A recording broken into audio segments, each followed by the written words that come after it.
الله الرحمن الرحیم.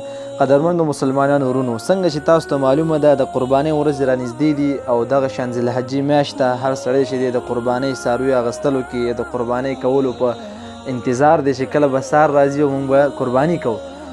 نو عزتمندو همدغه شان موږ به تاسو سره نن یو مسله شیر کوو چې په هغې مسلې په حوالې سره یا د هغې مسلې په هغه اورېدو کې هر یو مسلمان محتاج دی، هر عاقل بالغ مقیم مسلمان محتاج دی.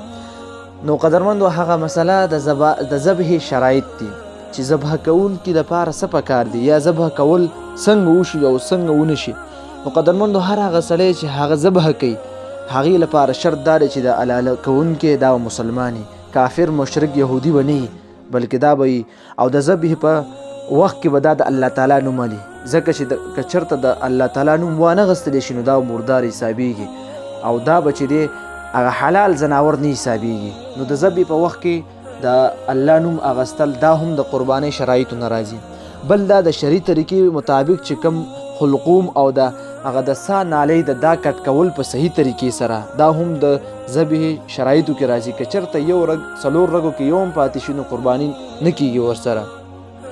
دا هغه شرایطو قدرمندو چې دا عام او اختیاري ذبح کې وو، او که چېرته یو څاروی داسې وران شي یا په تښتېدو شي او د قربانۍ وخت کې پاسېږي وتښتي نو په هغه وخت کې به یې شتل هم جایز دي او دغه شان د بل طریقې سره هم قرباني جایز دي.